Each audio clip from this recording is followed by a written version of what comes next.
Estamos de volta a mais um Edgreen Podcast. Seja muito bem-vindo e já vai aproveitando, aperta ali no se inscrever para o canal, curta, comente e compartilhe para a gente poder impulsionar e levar mais informações para muitas pessoas que ficam sedentas de conhecimento. Hoje eu tenho aqui um convidado muito especial, um convidado que tinha um sonho de ser padre, mas quis, a ironia do destino, levar para o BOPE, o Batalhão de Operações Especiais da Polícia Militar do Rio de Janeiro. O nome dele, Daniel Roca, tenente da Polícia Militar. Então, gostaria de apresentar para vocês, que ele fizesse as apresentações e que ele falasse um pouco do currículo dele para vocês que ainda não conhecem, apesar dele ser muito conhecido no mundo da segurança pública, no mundo da Polícia Militar, das pessoas que conhecem esse viés de trabalho aí, tá bom? Então, apresento a vocês aqui Daniel Roca, meu irmão, um prazer ter você aqui hoje, uma Fala, Marcelo. satisfação. Queria que você se apresentasse aí para as pessoas, falasse um pouco do seu currículo aí. Bom, obrigado. Primeiramente, obrigado pelo convite, tá? Bom, sou o Daniel Roca, sou um veterano da Polícia Militar do Estado do Rio de Janeiro. Desse aí praticamente quase 24 anos dentro do BOPE do Rio de Janeiro, né? Fui para a reserva como tenente e hoje estou na reserva curtindo essa aposentadoria. Colocou o pijama, né? Coloquei o pijama, como o pessoal fala. Mas não para, né? Porque você continua trabalhando, né? Fazendo cursos, palestras a respeito de segurança pública, né? Não tem como parar, porque é uma das coisas que eu mais gosto é dar aula. É explicar um pouco sobre a parte da segurança, sobre armamento, sobre tiro. Então, eu tenho cursos que eu ministro pelo Brasil e fora do Brasil. Palestras também. Uhum. Quando você entrou na Polícia Militar, como é que foi isso? Pensou em ser padre? Conta essa história pra gente, Roca. Você queria ser padre, como é que você parou na Polícia Militar? Como é que você foi ser um atirador de elite do BOPE? Conta pra gente essa história. Olha, eu tinha de 16 anos, né? Quando minha mãe, de criação, era muito católica, e me botou na igreja para poder fazer o seminário, fazer todo o requisito para ser padre. Era o sonho dela. Fiz todos os trâmites que tinha que fazer. Participei de tudo que tinha que fazer, mas quando chegou para os meus 17, 18 anos, eu vi os meus amigos indo para o exército. Então, aquela época, né? Vamos botar na época de década de 80, né? 85, né? Uhum. 84 para 85. É uma época saudosa e gostosa que hoje praticamente eu não vejo o pessoal ter o mesmo sentimento. Então, eu vi a admiração da farda do exército. E o que me chamou a atenção, a paraquedista. Aí eu falei, ser padre ou ser militar? Aí eu, uma coisa, o instinto bateu mais alto, eu fui, Aí não colocou a batina, colocou a farda. coloquei a farda. Hã. E aí, como é que foi essa trajetória? Você entrou para os paraquedistas, né? Você não morava no Rio de Janeiro? Não, eu concorri mais ou menos com 3.000 candidatos lá no Rio Grande do Sul. Eram 50 vagas para paraquedista no Rio de Janeiro. Desses 3.000, eu fui um dos selecionados. Vim para o Rio de Janeiro em início de 85. E mesmo assim, ainda participei ainda de uma seletiva aqui ainda. Uhum. E ainda consegui ingressar na paraquedista. Sim. E aí, no paraquedista, você ficou quanto tempo? Eu fiquei meu ano normal, mas dentro desse período eu sofri um acidente de paraquedas, né? Teve um acidente de paraquedas que a gente chama de deu meio oeste, né? A linha Sim. atravessou, então eu caí com 5 vezes maior que a velocidade. Passei um bom tempo no hospital e disseram que não ia saltar mais, mas sabe aquela coisa que você tem que vencer teu medo? Aham. Então, contra as ordens médicas, contra tudo, eu entrei no lugar de um outro garoto que estava escalado pro salto, eu fui no lugar dele, Aham. entendeu? Para ver realmente se eu teria novamente condições de saltar de paraquedas depois do que aconteceu comigo, né? Então, chegou aquele momento decisivo. Então, sabe uma coisa? Tem que enfrentar o medo, vamos enfrentar o medo. Então, voltei a saltar de novo. Dei baixa, né? Concluí o salto, graças a Deus, foi tudo bem. Dei baixa do exército e voltei para o Rio Grande do Sul. E no Rio Grande do Sul, em 86, eu entrei para a Polícia Militar do Estado do Rio Grande do Sul. Fui policial lá durante 3 anos, né? Aí, final de 89, meu filho tinha nascido, mas tinha problema de saúde, né? Aí eu decidi sair da Polícia do Rio Grande do Sul e tentar a sorte no Rio de Janeiro. Graças a Deus, saí de lá final de 89, em abril de 90 já estava entrando na Polícia do Rio de Janeiro. Isso eu fiz prova, fiz tudo. Uhum. E eu vejo que as pessoas falam muito, em outros programas, eu vejo depoimento de muitos policiais, eles falam com muito respeito, a seu respeito, né? Eles falam com muito respeito, muito carinho, eles contam muitas histórias dos trabalhos que você vem na ativa, né? Trabalhando contigo. E hoje nós estamos em 2025, né? A gente vê aí a criminalidade aumentando a passos largos, né? É, o carioca, o cidadão do estado do Rio de Janeiro, ele está carente de segurança pública, vem reclamando muito sobre isso, né? A falta de segurança e tal. Os territórios estão sendo ocupados por facções, cada vez mais, né? O mapa do Rio de Janeiro, quando você olha, hoje em dia tem que identificar as regiões por facções criminosas. Quando você entrou para a polícia, como é que era isso? Como é que era essa realidade do Rio de Janeiro? Era muito diferente da que nós temos hoje? Bastante diferente. Eu entrei aqui na polícia na década de 90, início de 90. Então, apesar de alguns dizerem que seria errado dizer, mas naquela época o vagabundo tinha respeito pela polícia, entendeu? Não só respeito pelo policial, mas também respeito pela comunidade em si. Naquela época, vamos falar assim de traficantes da antiga, Mequilo, Uhum. que era do juramento, Escadinha? Escadinha, eles não deixavam o menor entrar na vida do crime. Era proibido o menor entrar na vida do crime, entendeu? Eles mantinham afastado. Hoje em dia isso aí mudou e mudou drasticamente. Hoje em dia o menor é uma arma não, vamos dizer assim, é uma ferramenta de baixo custo monetário e altos índices de rendimento. Entendi. Então, antigamente quando você entrou e você atuava nessas áreas, você não via o número de menores que hoje estão envolvidos na criminalidade junto às facções, né? Jovens que são faccionados, não é isso? Isso, aumentou e aumentou consideravelmente. Então, isso foi até um trabalho de não um mestrado assim, né, minha monografia, Uhum. né, que sou formado em direito, Sim. foi em cima desses índices aí. E, basicamente, dentro da sua monografia, você falava a respeito sobre o quê? Sobre os menores diretamente? Na realidade, o índice da entrada do menor dentro da criminalidade, a organização criminosa começou a ver o menor como um potencial, né, de alto rendimento e baixo custo. Porque enquanto um traficante, de repente, que era preso, eles geralmente teriam que custear a família, ajudar a família em algum modo. Esse cara passava 4, 5, 6 anos, 10 anos preso, né.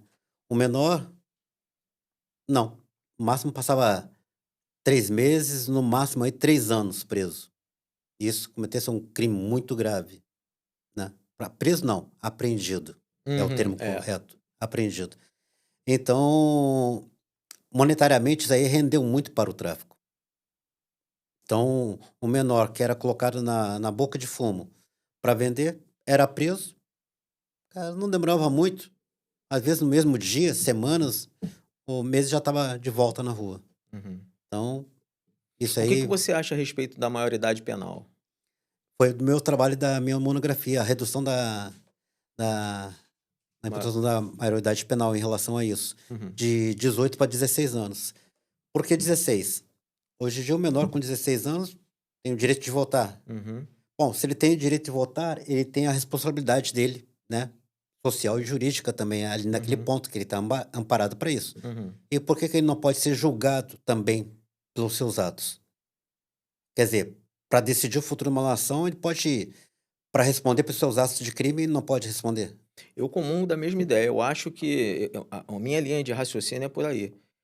16 anos, se ele tem condição de votar para poder decidir quem serão os nossos representantes políticos, eu gostaria de que a lei fosse assim: a partir dos 16 anos, ele teria opção de votar e se emancipar na maioridade, ele já teria essa consciência que ele estaria sendo emancipado, Sim. né? Ou ele poderia se abster, não tirar o título de eleitor e aguardar a maioridade. E aí ele responderia como menor, Mas tu Porque sabe. ele ainda não tinha o título de eleitor, ele não optou. Então seria opcional, né? Eu não seria tão radical e taxativo nessa questão dos 16 anos, Mas porque eu acho tem que um isso não debate daria muito certo. Eu amplo. acho que isso não daria certo, não, porque acho que o menor que é envolvido com crime vai querer votar? Não, Uhum, né? Aquele menor que de repente é um trabalhador, corre atrás, tem o direito de votar, quer votar e ajudar o seu país, beleza. Ele vai lá, se emancipa e vota.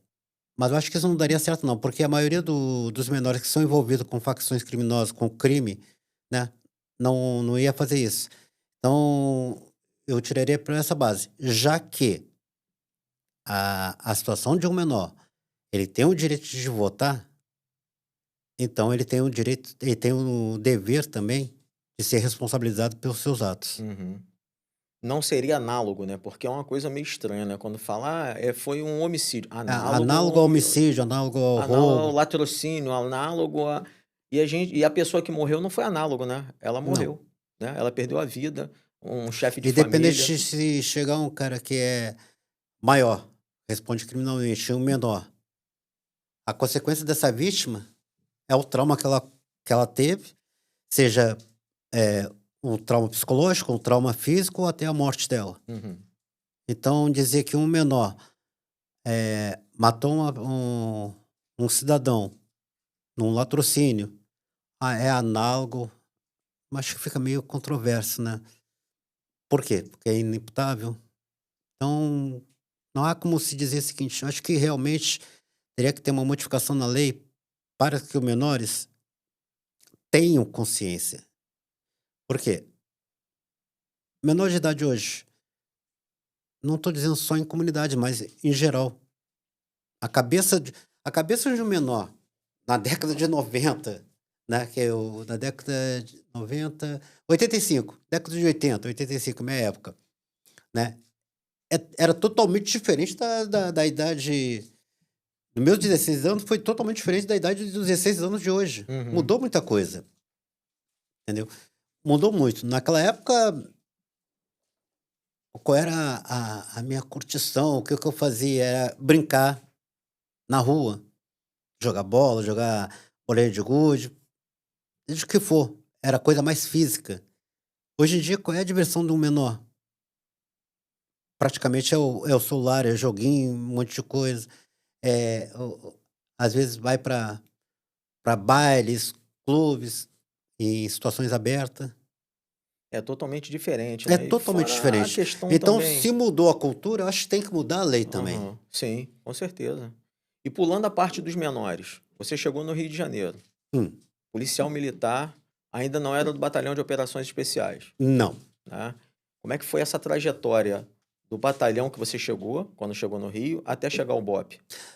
Bom, foi muita luta, mas a minha história não começa em si só no BOPE, entendeu? A minha história em si, como dedicação ao serviço militar, já começou bem antes, lá na polícia, praticamente dentro da paraquedista.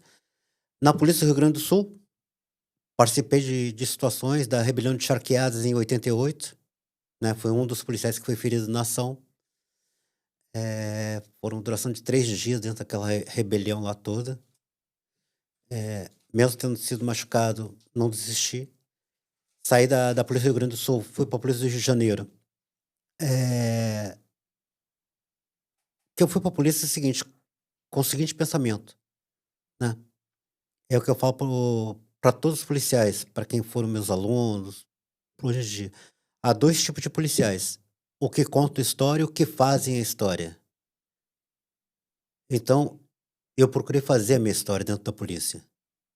Então, quando eu comecei na Polícia do Rio de Janeiro, eu me formei no Cefap como o terceiro colocado na classificação geral dos alunos.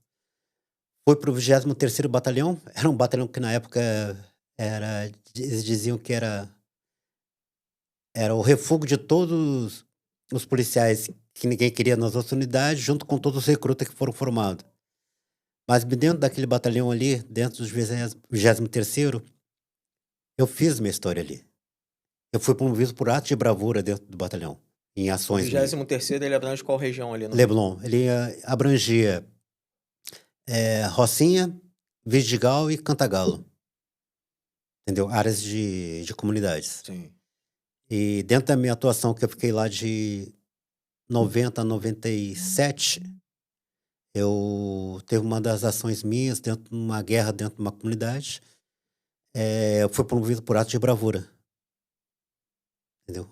Hum. Troca de tiro, junto com os traficantes, né? Foi em qual comunidade? Esse foi no Cantagalo. Como é que foi essa incursão lá? É, Foi uma que você entrou numa vila de casas que foram progredindo cômodo a cômodo? não, esse aí foi do Vidigal, mas eu já estava no BOPE. É muita história, né? Não, essa aí já é outra Essa da história. bravura como é que foi? Foi uma guerra dentro da comunidade, né? E entramos. Eu trabalhava na RP na época e estava tendo troca de tiro. Então, praticamente, a gente entramos dentro da comunidade. E numa dessas situações aqui, a gente começou a trocar tiro com alguns vagabundos. E eu, como aquele recruta, sempre com recruta faz tudo errado, né, cara? Viu o vagabundo correr, sai correndo atrás dele, entendeu? Aí ele entrou dentro da casa, quando eu entrei dentro da casa, eu deparei com mais 3 elementos, estavam lá. Caramba. Eles todos armados. Eles como viram que eu começar a atirar e começou aquela troca de tiro. Então, fui promovido por ato de bravura por causa dessa ação aí. Uhum. Eles não ficaram, mas você hoje está contando história, né? Quem conta história é quem ficou, né? É, ainda bem.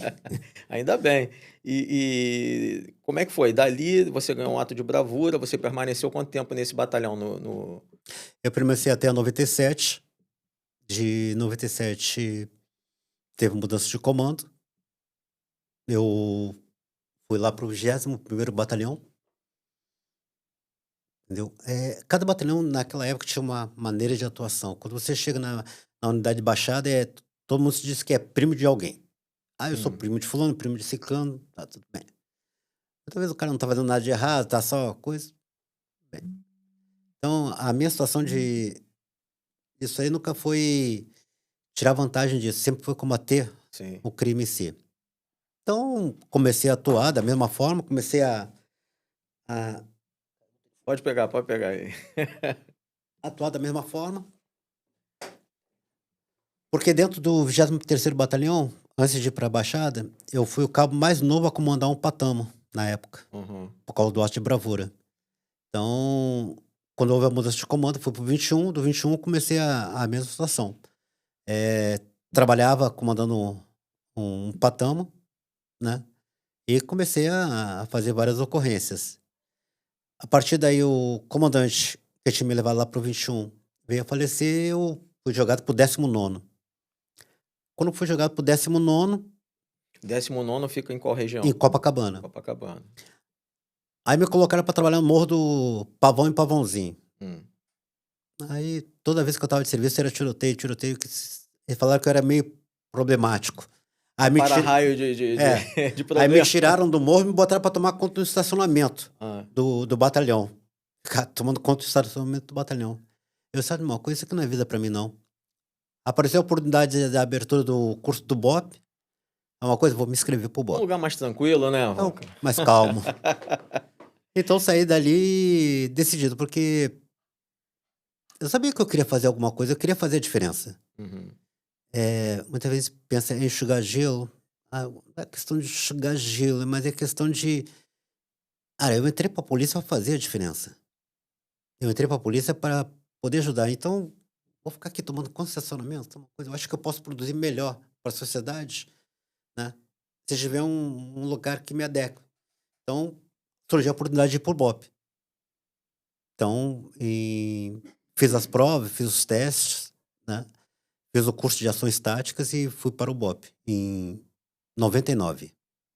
Isso foi antes da incursão que você fez no São Carlos? Bem antes. Bem antes, né?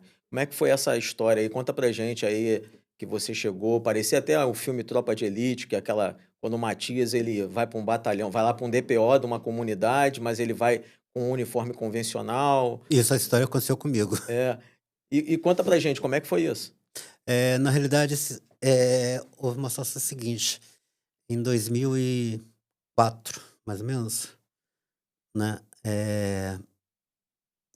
Tenente Sarmento foi baleado dentro do Complexo São Carlos ali, e veio a falecer. Então, praticamente a gente estava fazendo levantamentos, informações do chefe do tráfico local, que era o Aritana. Era um cara que era meio arisco, né? Então, recebeu uma informação que em determinado momento ele estaria na comunidade lá. Então, foi feito um planejamento operacional junto com o 1º Batalhão e o BOPE. E, e é lógico que se o BOPE estivesse dentro da favela, ele não ia sair da localidade. Então, praticamente o que aconteceu? Foi uma operação conjunta, começou com uma operação conjunta com o BOPE, 1º Batalhão, e próximo ao término dessa operação, eu entrei com roupa normal, de policial normal, não com a roupa Mas do BOPE. quem teve essa ideia de, eu vou É, partir do comando, como é que foi isso? não, a ordem sempre veio, a gente não toma iniciativa própria dentro de há sempre uma hierarquia de comando, decisões. O comandante do batalhão perguntou se eu tinha a roupa convencional, a farda normal. Eu tenho.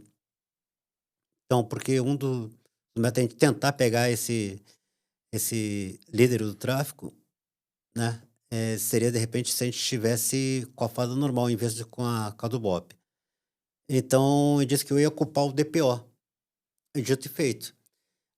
Isso é até uma questão, muitas vezes, que eu penso o seguinte, que o pessoal fala, o pessoal de DPO é envolvido com o tráfico, o pessoal de DPO é conivente. Não, não tem nada a ver, porque eu vi isso aí na pele. Eu vivenciei isso aí antes e vi depois na realidade como é que era.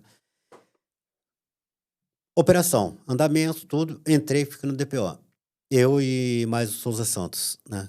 Que é um policial também do BOPE. Ficamos lá com a farda normal, Só começou. vocês dois que eram do BOPE no Isso, DPO? só nós dois. E tinha mais dois. Mas os policiais do DPO sabiam disso? Estavam a Não, par? eles também, eles foram retirados da situação do DPO e ficou outros 3 policiais, mais ou menos, se não me engano, 2 ou 3 policiais lá no DPO. Um deles era um tenente do 1º Batalhão e o Uhum. outro era um sargento também lá. Então a gente ficamos ali. Só que em determinado momento, quando acabou a operação, falar pra você o seguinte, parece coisa de cinema, mas não é. Quando saiu a última viatura do BOPE, saiu todo o pessoal do 1º Batalhão, só ficou só o pessoal do DPO ali, ficou eu e o Souza Santos praticamente ali. Começou a aparecer traficante de tudo quanto é lado. Uhum. E posso dizer uma coisa, não é pouco não. Eu parei de contar em 30 fuzis. Caramba. O vagabundo, ele sentava na frente do DPO com fuzil, sentado na frente do DPO, À vontade, né? à vontade. Aí pensa o seguinte, me veio aquele pensamento, quando o pessoal fala que o pessoal de DPO, coisas são tudo envolvido. Cara, o que 2, 3 caras vão fazer cercado por 30 vagabundos? Eu sou polícia, eu não vou admitir isso, vou trocar tiro. Vai morrer.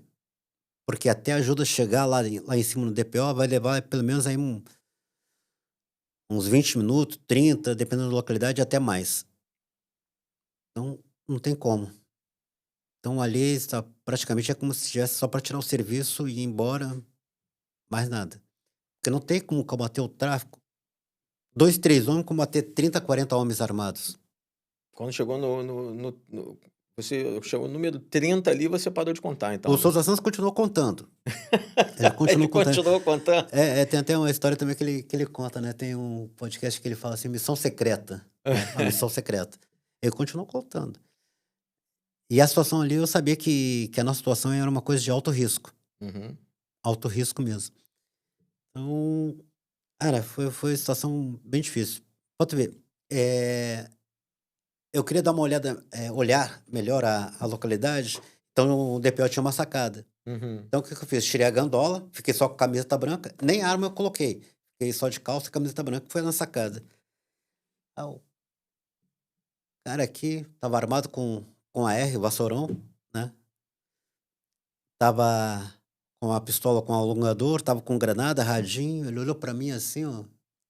Ele falou assim: ô, seu merda, tu sabe que tu não pode ficar aí. Falou assim Caramba. mesmo pra mim. Aí eu olhei assim. Eu, é você mesmo. Rala daí antes que eu te dê um tiro. Cara, eu voltei assim pra dentro. Peguei, meti a mão no fuzil. Que Aí o Souza Santos me isso. segurou. Não, não, não, calma, chefe, Cabeça calma. esquentou na hora. A cabeça esquentou. Ele falou, calma, chefe, eu vou pegar esse cara. Não, calma, calma, que a missão é pegar o cara. Tá Aham. bom. Respirou 3 vezes, contou Eu 1 aguentei. milhão. Tudo Hã. bem. Ficamos ali por mais de 12 horas. Aí quando veio a informação que o, o líder do tráfico estava saindo da localidade já, né? Avisaram pra gente. Aí quando foi a situação que ele saiu de um beco, aí o que aconteceu? Ele veio, saiu do beco, desceu rapidamente. Então, tinha perdido a primeira vez, tinha perdido ele. Mas a lei da favela é bem clara. Se o vagabundo desceu da favela, ele vai subir novamente. Isso é Uhum. fato. Então, eu sabia mais ou menos por onde é que ele tinha ido, desceu de moto. Quando ele saiu do beco, saiu mais ou menos ele, mais umas 4, 5 motos mais ou menos. Cada moto, 2 pilotando, e cada moto tinha. Um tava com AK, outro tava com FAL, outro tava com uma ponto .30, todos bem armados. Com AK, todos armados. Eles desceram. Aí eles voltaram de novo, né. Aí, quando eles começaram a descer, foi a hora que vamos pegar Santos, vamos. Aí entramos em ação, aí começou a troca de tiro. Aí começou a troca de tiro. Aí bateu uma base. Foi eu, o Souza Santos praticamente ali de frente, né, trocando tiro com mais de 30 vagabundos. E Caramba. avisamos, né, a equipe que estava em condições, a postos, né, para nos dar apoio junto com o blindado. Só que o blindado demorou aqui uns 7 a 8 minutos mais ou menos. Imagina isso Parece aí. uma eternidade, né. Não acaba, não acaba.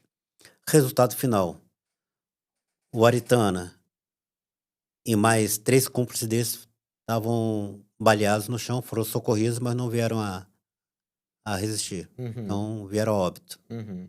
entendeu? Aí eu e o Souza Santos saímos com promovido por ato de bravura nesse caso. Também, né. Mais outro ato de bravura. Caramba, que trabalho. E esse foi, assim, quando você para pra pensar na sua longa carreira dentro da polícia militar, principalmente no BOPE, essa foi o maior sufoco que você passou? Falou: "Caramba, eu não sei se eu vou conseguir sair daqui". Não, já teve vários sufocos. Vários sufocos. Qual Vários, foi o vários. ma mas, assim, tem aquele que você, caramba, quando você lembra aquele arrepio na espinha, aquele você fala: "Caramba, graças a Deus, isso aqui eu consegui me livrar disso aqui".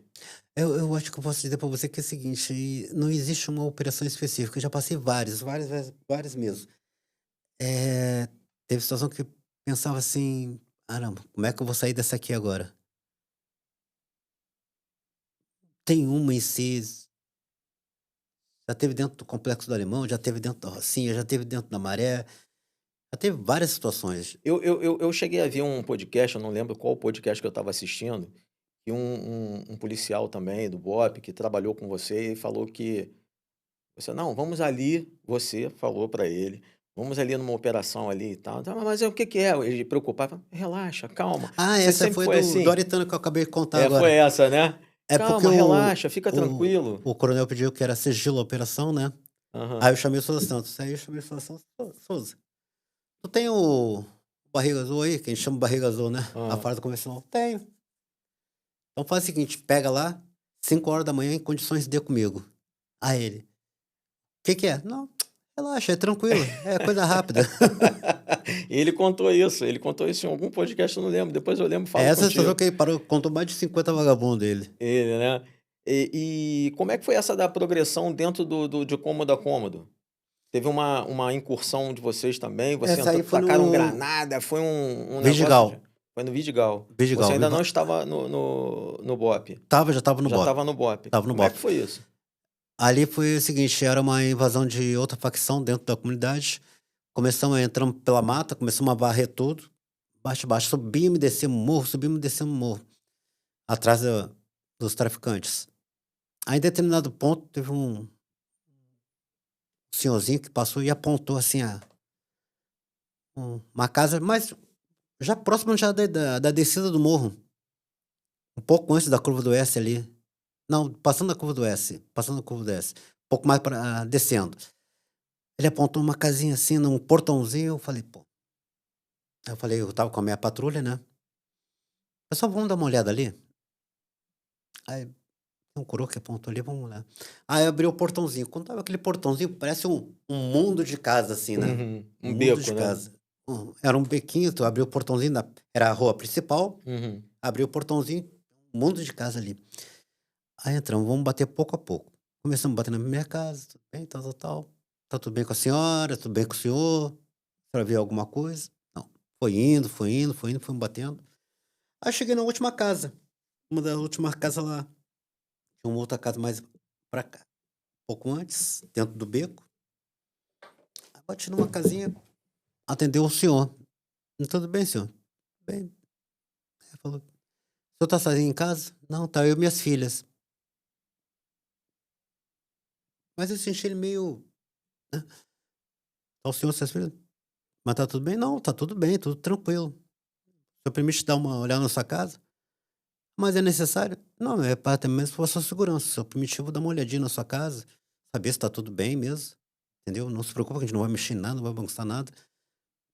É isso, pode chamar suas filhas? Ele chamou suas filhas, as filhas vieram, saíram as duas filhas. Aí quando ele foi saindo, ele só falou assim, ó, tem 2 de fuzil aí dentro. Caramba. Deus, ali começou. Ali começou. Mas você entrou de primeira quando ele Não, não, falou não. isso? O Aí que que você quando fez? ele falou, tem 2 de fuzil, eu alertei a patrulha. Eu falei assim, ó, tem 2 de bico aqui. Aí o pessoal que tá um pouco mais distante, ainda vasculhando outra casa, já começaram a vir, né? Aí eu falei, meu irmão, perdeu, desce, sai da casa, já sei que vocês estão aí dentro, sai. Cara, nada, nada. Aí fica naquilo. Irmão, sai, a gente já sabe que vocês estão aí dentro. Nada, e não responderam nada. Aí o que que eu fiz? Peguei uma granada de gás, joguei dentro da casa, né? Porque a casa era a entrada aqui, tinha a sala, aqui pra direita, a parede final, e tinha um corredorzinho que Era, devia. era grande o espaço ou era uma Não, não, casinha não. pequena? Era uma casa pequena. Por exemplo, a principal tinha uma parede de frente, mais ou menos aqui uns 4 metros da porta de entrada, uma parede aqui. Para cá era tipo uma parte de uma cozinha aqui, uma cozinha, e indo para a esquerda no final assim, era tipo um corredor, devia ir pro quarto, né? Só que não botei a cara direto. Falei, irmão, sai, ninguém respondeu. Aí dei aquela olhada pela sala tá, não tinha ninguém. Aí peguei uma granada de gás, joguei. Aí explodiu a granada de gás, aí começou a ver. Cara, os caras não deram uma tosse sequer, nada. Aí eu pensei, pô, os caras já devem ter Evadido. evadido, pulado alguma janela, alguma coisa. Aí fui entrando devagarzinho na casa. Quando entrei já na sala, pra ir direto ao corredor, onde ia pro outro cômodo, só vi aquela coisa estalando. Plec! O cara jogaram a granada. Caramba. Aquela granada defensiva mesmo, que explode mesmo. Coisa. Sim. Com estilhaço mesmo? Continuasse tudo. Só deu tempo de eu me recuar e jogar. Só que ela bateu aqui junto à bancada da pia, próxima bancada da pia, e explodiu. Quando explodiu, arrebentou aqui. Mas quando eu caí no chão, já saí arrebentando a parede no tiro, Uhum. né? Aí foi troca de tiro, troca de tiro. Resultado, dois ali já ficaram. Só que eu tô ali dando tiro, eu não falei que tinha uma outra casa atrás de mim, né? Sim. Né?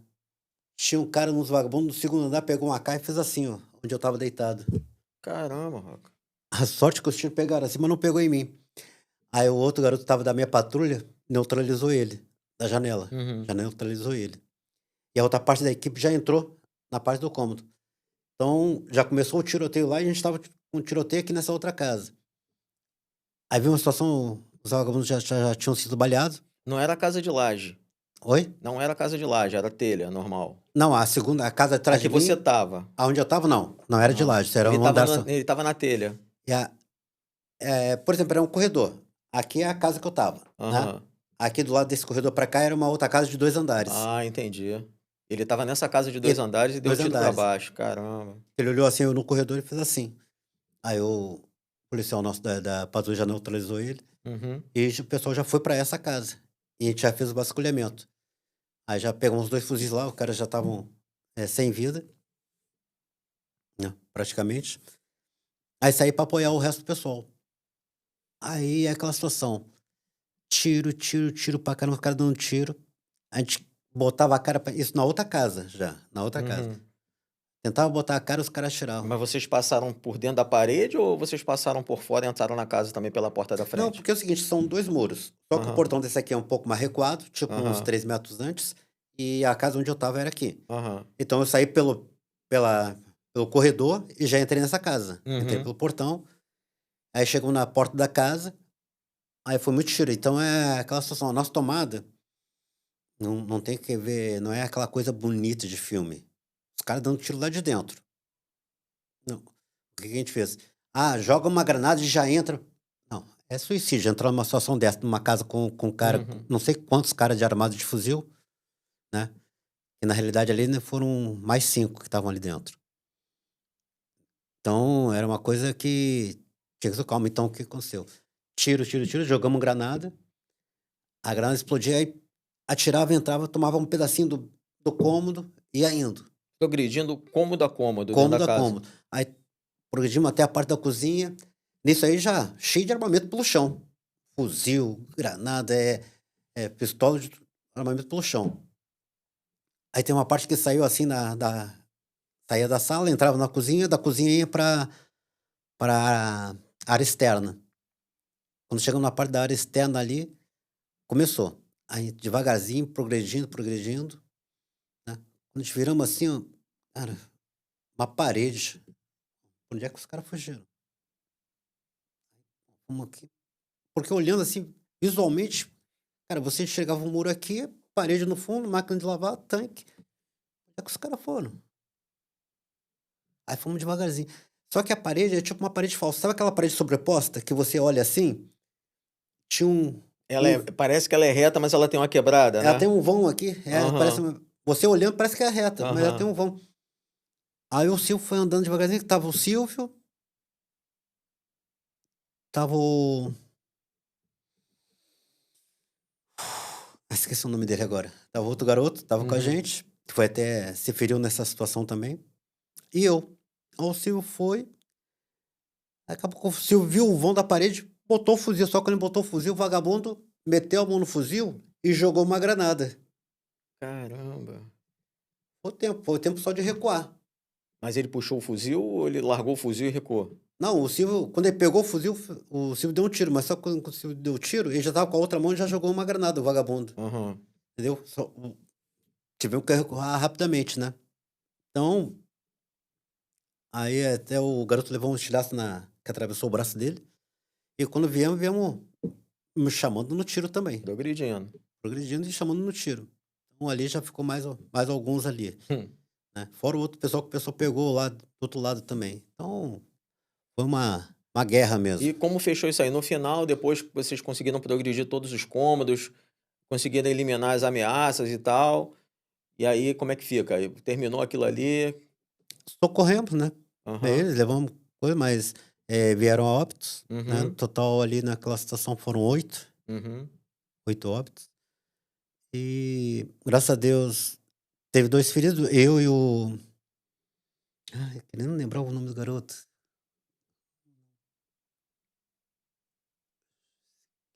Agora esqueci, não deu um branco Ah, agora. É a idade, cara, é a idade. ele lembra, com certeza ele Ele lembra. entendeu, que ele foi no braço e eu fui nos Aham. estilhaços aqui na cara. E nessas operações você teve esse estilhaço, mas você, como se jogou no chão, pegou pouca coisa, né? Não chegou a rasgar ou teve que fazer alguma Não, não, sutura. não, não teve situação, só pequena coisa, não sei se nem foi a parte de metal ou foi a parte do reboco do cimento, alguma coisa, Aham, mas abriu um pouco aham. aqui só. Caramba. E nessa carreira longa aí, você chegou a ser baleado alguma vez, Roca? Só 3. Caramba, só 3? Você acha pouco? Caramba. Tem como você falar, assim, na ordem cronológica aí, como é que foi isso? É, uma foi uma tentativa de Mas assim, assalto. dizem que normalmente acontecem tem caso muitos casos de operações onde os policiais são baleados, né, muitas vezes de forma fatal. Inclusive eu tenho um grande irmão, um grande amigo meu, amigo de infância, e ele foi baleado, ele é do BAC, ele foi baleado numa operação onde tinham matado um delegado, ele teve que ir para outra comunidade. Chegando lá num corredor, ele tomou um tiro de 5,56, fuzil, pegou na cabeça, e Hum. ele ficou hemiplégico, né. Ele hoje luta para poder voltar a andar. Ontem até estava falando com ele, um beijo para você, Medeiros, grande irmão, grande amigo. E ele tá na luta, e eu achei impressionante, perdeu massa cefálica, né? Mas com o apoio da família, Deus, né? Quem acredita, né? Eu Uma acredito força muito. superior, ele conseguiu estar vivo, né? Tá lutando até hoje. Ele é um lutador, sempre foi um lutador na vida dele. E faltava pouco para ele poder colocar o pijama para ele ir para casa. Eu sempre falava, vai devagar, deixa a garotada mais nova aí na frente. Mas ele era muito aguerrido, ele entrou para fazer a diferença também. Ele falava muito nisso. E numa operação dessa, ele foi atingido, né? E ainda bem que ele estava com um companheiro dele, né? Ali do lado, que sustentou aquele tiroteio todo, até tirar ele do local. Ele foi encaminhado para um hospital do Exército, acho que fica ali em São Cristóvão, não lembro. O HCE. Isso, ele foi levado para ali, eles já estão acostumados com esses grandes traumas, né? Como foi na cabeça, e foi um tiro de fuzil, ele ficou em coma um bom tempo, conseguiu sobreviver, e agora ele luta, tá hemiplégico, acho que não sei qual foi o lado, acho que foi o lado esquerdo, lado direito, ele perdeu o movimento do braço e da perna, tá na luta dele, não fala, né? Perdeu massa cefálica, mas assim, ele consegue entender o que a gente fala, ele se comunica, mas ele não consegue mais Não, falar, né, mas ele é entende triste. tudo que você fala e tal, e aí eu chamo ele para vir em casa, pra gente conversar e tal, que ele sempre vinha me visitar, um grande irmão meu, e ele: "Não, pé, pé", ele fala que só vem me visitar quando ele estiver em pé, né. Então assim, por isso que eu tô te perguntando essa questão de ser baleado, você foi em serviço ou foi fora de serviço? 2 em serviço e um fora de serviço. Conta pra gente aí a primeira. A serviço foi uma ação na Rocinha, né, eu acabei sendo abaleado na perna, por aqui da coxa, mas foi uma coisa superficial, não foi nada de grave.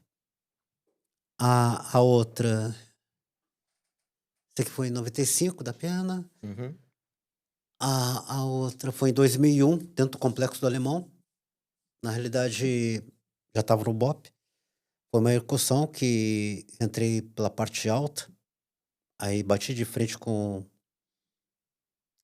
a vagabundagem, né, mas acabei levando um tiro.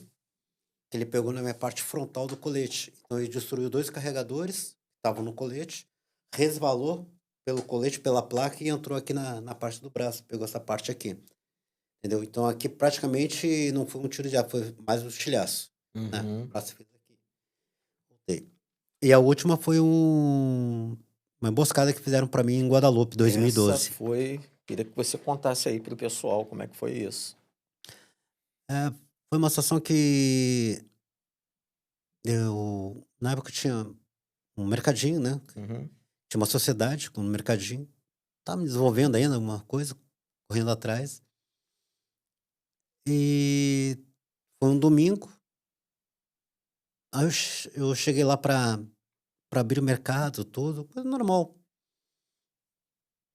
Tô ali, quando chegou por volta de 9h30, 10h, alguma coisa assim, eh, vi 2 caras passando de moto pra lá e pra cá. Eu fiquei assim, mas era próximo à comunidade, mas, chamou muita atenção. Até uma hora que o mercado era de esquina, eu fui até um pouco acima, pegar alguma coisa no meu carro. Aí tô descendo a rua, aí o mesmo cara que eu vi na moto estava parado na esquina junto ao poste. Aí eu olhei assim, "Pô, coisa não é." Então eu já estava indo pro meio da rua, já fui indo pra encostando junto à calçada, perto dos carros. Quando fui andando, o cara já saiu. Quando saiu, o cara já veio na direção, já puxou a arma. Só que quando puxou a arma, eu corri até o carro. Ele atirou, mas só que a arma dele falhou. A arma dele falhou. Quando falhou assim, me deixa. Já tinha metido a mão, botei. Só quando eu botei pra atirar nele, atrás dele estava cheio de criança brincando, jogando. hum. Aí eu segurei, não atirei. Não atirei, porque apesar de tudo eu sabia que poderia acertar ele tranquilamente. Mas eu estava com uma munição, uma arma 9mm, com uma munição ogival, eu sabia que de repente podia pegar ele, atravessar e podia pegar alguém inocente. Então eu me abstive de não atirar. Aí ele saiu correndo. Ele saiu correndo. Aí, bem, passou isso. Foi uma decisão minha, não atirar. Podia Uhum. acertar ele tranquilamente? Podia. não ia ter como errar. A minha preocupação não era errar, era o tiro transfixiar, Uhum. né. Você É, estava com uma transfixi arma que poderia a munição ou a alguma munição, coisa. ele estava uma munição 9 milímetros ogival, podia transfixiar ele e pegar Uhum. alguém, uma das crianças atrás, então eu resolvi não arriscar. Aí eu tô na esquina, tudo bem, passou essa situação, esse susto, aí daqui a pouco eu vejo lá embaixo, pra onde o vagabundo fugiu, né, um monte de criança saindo. Lá embaixo tinha um campo de futebol, um monte de criança com camisa, senhora, coisa, tudo.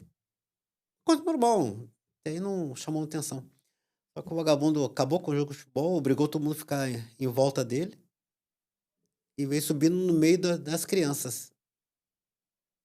Então eu vi as crianças, vi senhoras, né, coisa.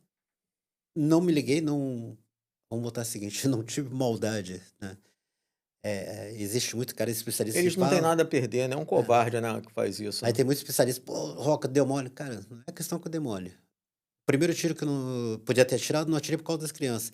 A segunda situação, cara, o cara estava tão focado que eu não jamais ia imaginar que o cara ia render todo mundo lá e ia vir no meio das crianças, no meio do pessoal ali, dos velhos todos, criança.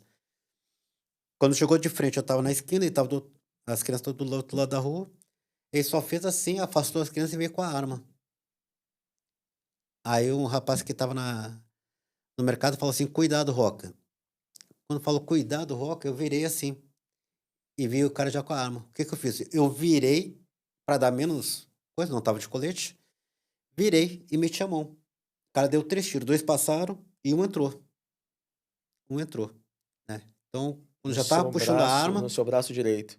quando já estava puxando a arma, entrou esse tiro. Eu caí no chão. Quando eu caí no chão, ele já estava vindo, mas só que um bom e velho policial, né, ele não anda somente com uma arma, anda com 2.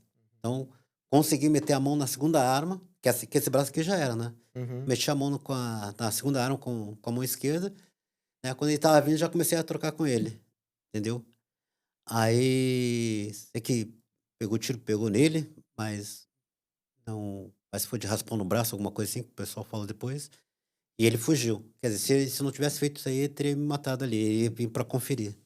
E depois, como é que ficou essa situação do senhor Aí o que conta aí pra aconteceu? Quando gente. eu caí no chão, eu só vi o sangue escorrer aqui, né, aí eu botei a mão, aquele sangue vermelhão, né, aí estava assim, meio cômodo que eu queria levantar do chão, não estava conseguindo.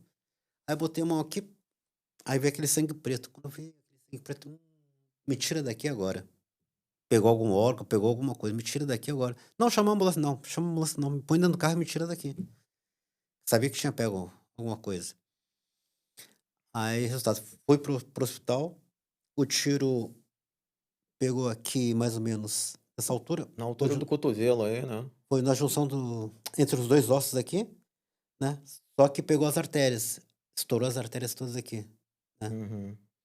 Então praticamente eles tiveram que reconstruir tudo isso aqui no meu braço.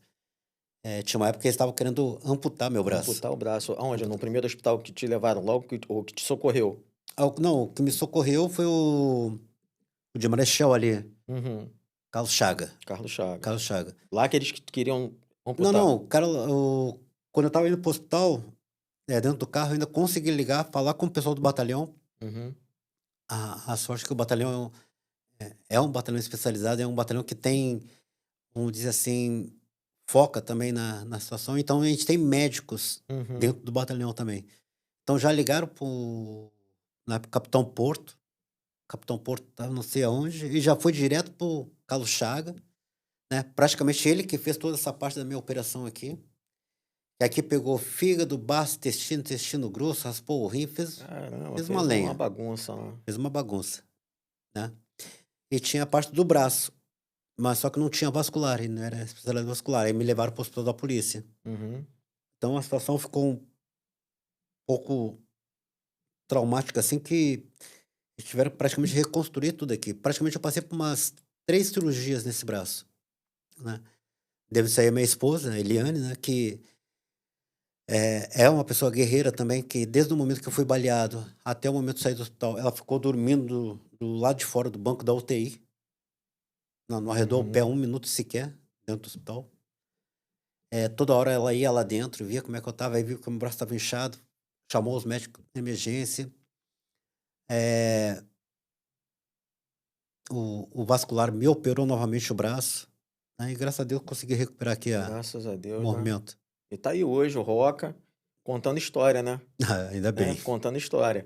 E, Roca, fala pra gente aí a respeito dos teus cursos que você vem realizando, para as pessoas que querem fazer um curso de tiro, o que que é necessário para essas pessoas poderem participar desses seus cursos, palestras? Bom, eu estou em 3 modalidades. Eu dou aula para uma pós-graduação de balística, eu sou um dos professores da matéria, né. Então, o pessoal só vê lá meu Instagram, né, que é @danielroca_roca_. Aí vê lá que eu tenho um curso de pós-graduação na área de balística, não, o de balística não, esse é de gerenciamento de crise. Uhum. É um curso de pós-graduação de gerenciamento de crise, onde eu sou professor de uma das partes da matéria. Eh, eu dou aula de curso de tiro de precisão também, que é uma matéria muito específica, e juntei uma parceria com o Honório, né, Uhum. Outra lenda aí, né? o Honório. Então a gente está dando curso pelo Brasil todo também, o curso de combate urbano, de táticas e técnicas defensivas em combate urbano. Uhum. Isso é muito importante. Então, repete seu Instagram aí pro pessoal devagar. É @Daniel_Roca_, tá. Lá ele vai poder ver todos os cursos que estão em andamento. Eu tenho curso agora, aliás, agora sexta-feira eu já tenho que viajar para o Peru. Tem que estar dia 27 eu já estou viajando para o Peru. Dia 12 e 13 tem o curso em Atibaia, que é o tiro de precisão. Agosto eu tenho um curso no Rio de Janeiro, mas em Queimados, junto com o Honório. Uhum. E em final de agosto tem outro curso juntamente com o Honório no Espírito Santo. Maravilha. E você, assim, se você pudesse dar uma dica para o cidadão comum, para ele poder, quando ele estiver na rua, nesses tempos de violência que nós estamos aí passando, alguma atenção que ele deve ter maior para Bom, poder a quando esse segurança, para ter aquela segurança preventiva, né? É sempre importante, né? quando se fala de cidadão, a gente entende que de repente o cidadão não anda armado, correto? Uhum, É diferente de um policial. Então, para um cidadão que não anda armado, por exemplo, tá no seu carro, evitar parar colar muito na traseira de outro carro, procura uma distância razoável que ele de repente tenha a oportunidade de evadir-se para um lado ou para o outro. Quando for entrar na sua residência, dependendo da localidade, não custa, dá uma passadinha na volta, vê se tem algum carro estranho, não tem, entendeu? uhum, Antes de entrar no seu portão. Situações que acontecem dentro de casa, de repente você está em casa com a esposa, com o filho, ouviu um barulho. O que que você tem que fazer? A primeira coisa que tem que fazer é o seguinte: se você não tem arma dentro de casa, se tranca num cômodo.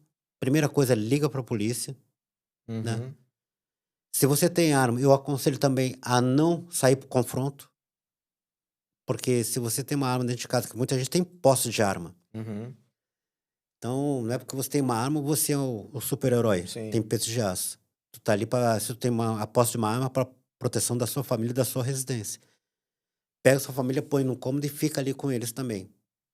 Só em último caso, de repente, se você tiver que sair em última necessidade, você sai. Mas isso aí é um protocolo. A, a tua esposa ou você mesmo vai sair que, você vai procurar teu filho que tá no outro quarto, se tá no outro quarto, ou qualquer coisa que seja. Quando ligar para a polícia, tem que avisar.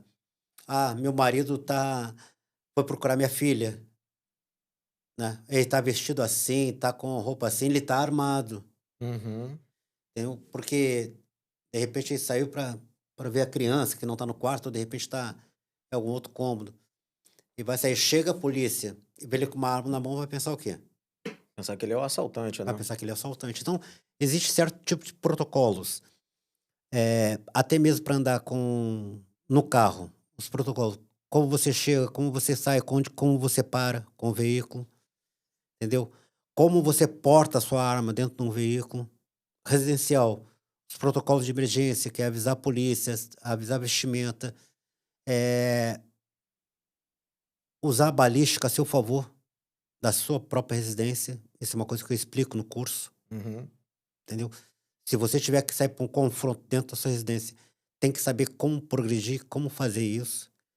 Confronto aberto, tem que saber a tua definição, a tua mentalidade de combate em relação ao confronto aberto, se você tiver, né. Geralmente quando fala em confronto aberto, geralmente para quem tem o porte. Quando tem esse tipo de situação, você tem que definir, quais são os pontos de cobertura, quais são os pontos de abrigo, a maneira certa e a hora certa de fazer a recarga da arma, entendeu? A progressão, que maneira que você progride, que maneira que você retrai, entendeu? Você nunca dá as costas para o seu inimigo. Uhum. Tem técnicas aí que eu vejo que o pessoal fazendo Tudo técnicas de isso YouTube. você apresenta no curso, né? Sim, E para poder fazer esse curso, as pessoas podem entrar em contato através do seu Instagram. pode entrar Tem através do meu algum número de Instagram. telefone para contato que É vocês no disponibilizam? próprio Instagram Já tem está o número disponível, né? disponível, o número do telefone e os contatos para quem quiser fazer os cursos, tanto os cursos de precisão, quanto os cursos com arma curta e o Honório, quanto o curso da pós-graduação também. Maravilha. Roca, eu queria te agradecer imensamente pela tua presença aqui no nosso podcast. Foi uma entrevista altamente técnica. Você demonstra um conhecimento vasto através da sua experiência e dos estudos que você realizou ao longo da sua carreira. Você é um guerreiro, um vencedor. Eu admiro muito você, tá?